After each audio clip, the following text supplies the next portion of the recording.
রক্তিম মুচকি হাসল। লাইটের সুইচটা অফ করে দিয়েই লম্বা চওড়া শরীরটা এলিয়ে দিল বিছানায়। অদ্রিজা রক্তিমের অদ্ভুত ঘুমানোর ব্যবস্থা দেখে বেঁচে গেল ভেবেই ওপাশ ফিরল। ঠিক তখনই পাশের ব্যক্তিটি অদ্ভুত কাজ করে বসল। তার শক্তপোক্ত হাত জোড়া দিয়ে জড়িয়ে নিল অদ্রিজাকে। সঙ্গে সঙ্গেই অদ্রিজার পুরো শরীর বয়ে বিরক্তি ছুঁয়ে গেল। পর মুহূর্তেই মনে পড়ল রক্তিমের বাবার থেকে টাকা নিয়েই বিয়েটা করেছে সে। চাইলেও ওই লোকটার স্পর্শকে ঠেলে দিতে পারবে না। নীরবভাবে হাত জোড়ার স্পর্শে চোখ জোড়া বন্ধ করতেই রক্তিম কানের কাছে ফিসফিসিয়ে বলল, কিছুই করতে হবে না অদ্রিজা, আপনাকে এইভাবে জড়িয়ে ধরতে দিলেই হবে। ঘুমটা আমার প্রয়োজন, আজ তীব্রভাবেই প্রয়োজন। তাই আপনাকে জড়িয়ে ধরাটা আমার কাছে ভুল বলে মনে হচ্ছে না। আর আপনিই তো বললেন আপনার শরীরটা আমার কাছে বিক্রি করে দিয়েছেন, তবে আপনার শরীরটাকে জড়িয়ে ধরাটা অপরাধ হবে না বলুন? অদ্রিজা কিছু বলল না। অদ্ভুত পুরুষটির কোমল ছোঁয়ায় অস্বস্তিতে ভরে উঠল তার মন।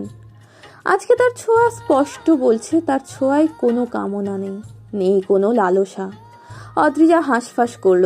রক্তিম নামক মানুষটির উষ্ণতা শরীরে বয়ে ছুঁয়ে যেতেই লোম খুব অদ্ভুত অনুভূতিতে কেঁপে উঠল। এই শীতের রাতেও ঘেমে উঠল চোখ মুখ। অস্বস্তিতে মন উসখুস করতে লাগলো। সকাল হলো। সূর্যের ঝকঝকে কিরণ না হলেও মৃদু আলো চারিদিকটাই ঠিকই ছড়িয়েছে। অদ্রিজা চোখ মেলে চাইল। রাতে সেই অসহ্য মানুষটাকে সহ্য করার প্রয়াসে তারই দুই হাতের বন্ধনে কখন যে ঘুমিয়ে পড়েছে খেয়ালই হয়নি তার। ঘুম জড়ানো চোখে এদিক ওদিক তাকালো অদ্রিজা। নিজেকে রক্তিমের বাহুবন্ধনে না পেয়ে একটু হলেও অবাক হলো সে। পর মুহূর্তে পুরো রুম জুড়ে কোথাও রক্তিমকে না দেখে অবাক হওয়ার মাত্রাটা দ্বিগুণ হলো তার। অস্থির হয়ে আবারও এদিক ওদিক তাকালো। না, নেই। ঘড়ির ঘন্টার কাঁটাটা তখন 6টা ছুঁই ছুঁই। এত সকালে কোথায় গেল? অদ্রিজা ভ্রু কুঁচকে উঠে দাঁড়ালো। ওয়াশরুম চেক করে ব্যালকনির দরজার সামনে দাঁড়াতেই রক্তিমকে দেখতে পেল সে। ছাই রঙা টি শার্ট আর ট্রাউজার পরিহিত যুবকটি পকেটে হাত রেখে একদম সোজা হয়েই অন্যদিকে ফিরে দাঁড়িয়ে আছে। এত তাড়াতাড়ি ঘুম থেকে উঠে গিয়েছে, অদ্ভুত। এক নজর রক্তিমের দিকে তাকিয়ে আবারও চলে আসতে যাবে, ঠিক তখনই রক্তিম বলে উঠল, যাচ্ছেন কেন? অদ্রিজা থমকে দাঁড়ালো। রক্তিম অন্যদিকেই ফিরে রয়েছে, হাতে মোবাইল নেই। তার মানে কথাটা তাকেই বলেছে, কিন্তু রক্তিম টের পেল কিভাবে যে সে এখানে এসেছে? চোখ জোড়া সরু করে রক্তিমের দিকে তাকিয়ে থাকতেই রক্তিম উল্টো দিক ফিরে দাঁড়ালো। ঠোঁটে দুষ্টু হাসি ঝুলিয়ে বলল, শুভ সকাল মিসেস অদ্রিজা। অদ্রিজা এবারও কিছু বলল না, রক্তিমের দিকে তাকিয়েই রইল। কি বলবে খুঁজে পেল না সে। শুভ সকালের বদলে কি শুভ সকাল বলা উচিত তার? বুঝে উঠল না অদ্রিজা।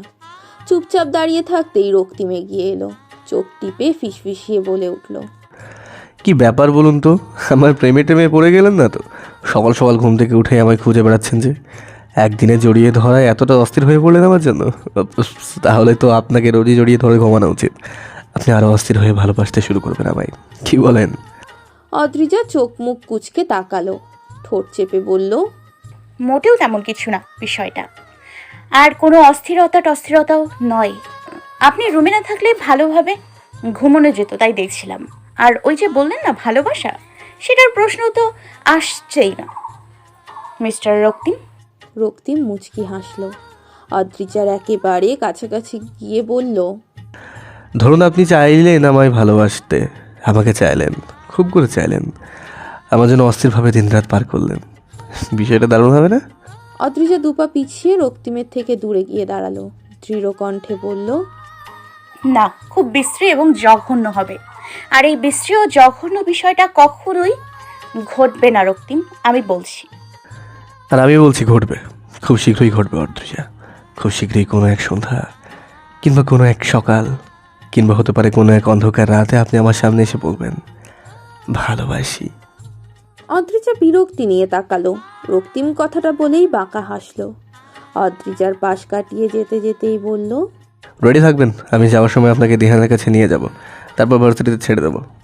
অদ্রিজার তীক্ষ্ণ চাহনিতে তাকিয়ে রইল রক্তিমের যাওয়ার পথে। এতটা বিশ্বাস নিয়ে বলল কথাগুলো? এতটা আস্থা কেন? রক্তিমের গাড়িতে করেই হসপিটাল পর্যন্ত এসেছে অদ্রিজা। বাসা থেকে হসপিটালের পথটা গাড়ি করে আসতে 8 ঘন্টা লাগে।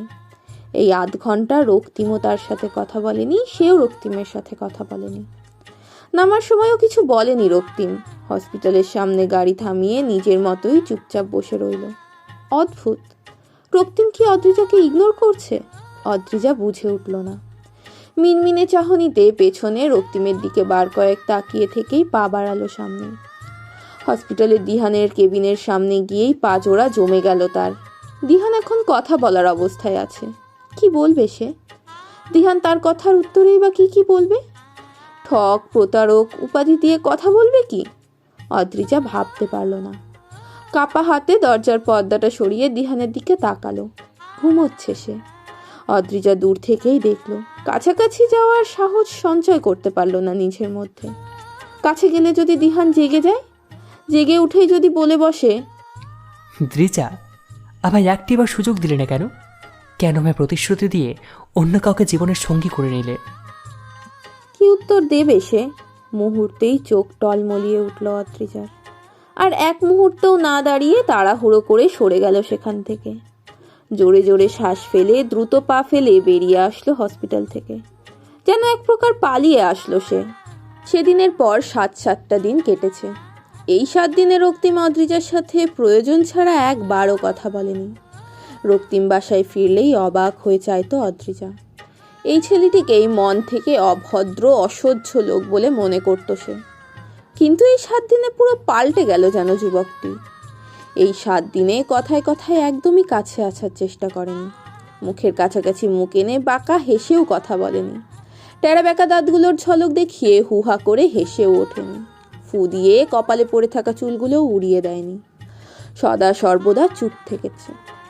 কোনো বিশেষ দরকারে অদ্রিজা কিছু জিজ্ঞেস করলেও হু হা ছাড়া উত্তর করেনি। রক্তিমের মুখে মেকি হাসি ব্যতীত আগের সেই চমৎকার হাসিটা এই কয়েকদিন চোখেই পড়েনি তার। কি হলো হঠাৎ এই লোকটার? সদা সর্বদা এমন গম্ভীর দেখাচ্ছে কেন তাকে? অদ্রিজা উত্তর খুঁজে পেল না। রাতের খাবারটা হাতে নিয়ে রুমে ঢুকেই রক্তিমের দিকে তাকালো সে। ল্যাপটপে মনোযোগ স্থির তার। অদ্রিজা যে রুমে প্রবেশ করলো তা হয়তো মস্তিষ্ক বুঝেই উঠল না তার, কিংবা বুঝে উঠলেও ইচ্ছে করে কোনো কথা বলল না। অদ্রিজা লম্বা দীর্ঘশ্বাস ফেলে খাবার নিয়ে রক্তিমের সামনে গিয়ে দাঁড়ালো। ধবধবে ফর্সা, লম্বা চওড়া শরীর, অদ্ভুত সুন্দর চোখ জোড়া ঘন পাপড়িতে ঘেরা, মাথার ঘন কালো চুলগুলো কপালে ঝুঁকে আসে। অদ্ভুত সুন্দর। মুখের খোঁচা খোঁচা দাড়িগুলোও অনন্য সুন্দর মনে হলো অদ্রিজার। লোকটার নীরবতাও ভিন্ন রকমের সুন্দর। অদ্রিজা মৃদু হেসেই বলল, মিস্টার রক্তিম, আপনার খাবারটা? রক্তিম মাথা উঁচু করে চাইল। চোখের সামনে পুষ্পের ন্যায় পবিত্র সুন্দর রমণীকে আপাদ মস্তক দেখে নিয়েই মেকি হাসল সে। ক্লান্ত চোখ জোড়া দিয়ে ইশারা করে বোঝালো খাবারগুলো টেবিলে রেখে দিন। অদ্রিজা হতাশ হলো। এবারের মতো রক্তিমের সাথে কথা বলার আশাটা হারিয়ে গেল তার। আত্মসম্মানের জ্বলন্ত আনলে বার কয়েক নিজের মনকে ঝলসে নিয়েই পাশ ফিরে দাঁড়ালো।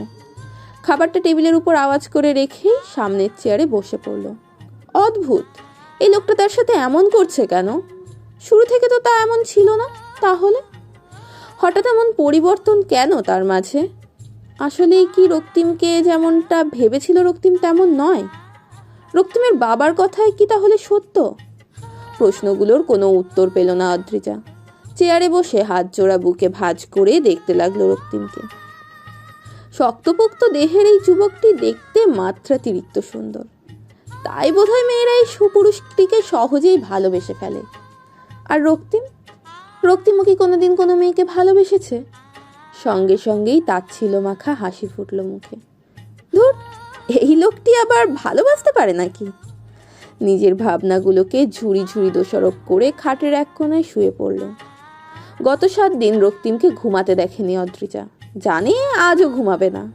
হয় খাটে বসে নয়তো ব্যালকনিতে বসে এক নাগারে ল্যাপটপই ঘাঁটবে। লোকটার কি ঘুম পায় না? চোখ জোড়া কি ক্লান্ত হয় না? কে জানে। ঘুমটা আজ একটু দেরিতেই ভাঙল অদ্রিজার।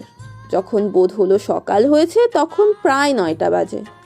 ঘন পাপড়িতে ঢাকা চোখ জোড়া খুলে আশপাশটায় তাকাতেই কিছুটা দূরে দাঁড়িয়ে থাকা রক্তিমের উন্মুক্ত বুক চোখে পড়ল।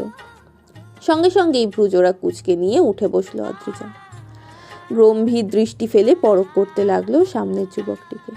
শরীরে তোয়ালে পেঁচানো, লোমহীন সাদা ধবধবে উন্মুক্ত বুক, মাথার ঘন কালো ভেজা চুলগুলো কপালে এসে ভিড় করলো জড়ো হয়ে।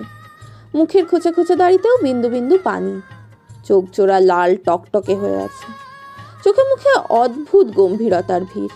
এই লোকটাকে আদেও গম্ভীরভাবে মানায়? একদমই না। অদ্রিজা উঠে দাঁড়িয়ে রক্তিমের সামনে গিয়ে দাঁড়ালো। বিরক্তি নিয়ে চেঁচিয়ে সকাল সকাল এমন কাপড় চোপড়বিহীন শরীর নিয়ে পুরো রুম ঘুরে বেড়াচ্ছেন কেন? রক্তিম মাথার চুলে চাইল। অদ্রিজাকে পুরোপুরি উপেক্ষা করে সরে দাঁড়ালো। মৃদু কণ্ঠে বলল, সমস্যা? অদ্রিজা সরু চোখে চাইল। আকাশ সমান বিরক্তি নিয়ে বলে উঠল, সমস্যা? সমস্যা কিনা তা জিজ্ঞেস করছেন আপনি? আসলেই আপনি অসহ্যকর একটা লোক রক্তিম। একে তো বড় সড়ো মাপের বেহায়াপনা করেছেন, আবার জিজ্ঞেস করছেন সমস্যা? অদ্রিজার তীক্ষ্ণভাবেই ছেড়ে দেওয়াকে এতটুকুও পাত্তা দিল না রক্তিম। নিজের জামা কাপড় নিয়ে অদ্রিজাকে পুরোপুরি উপেক্ষা করে পাশ দিয়ে হেঁটে চলে গেল। অদ্রিজা সেভাবেই দাঁড়িয়ে রইল। কপালে ভাঁজ পড়ল তার। এই লোকটা হঠাৎ পাল্টে গেল কেন? এই ব্যবহারটা কি কেবল তার সাথেই করছে, নাকি সবার সাথে?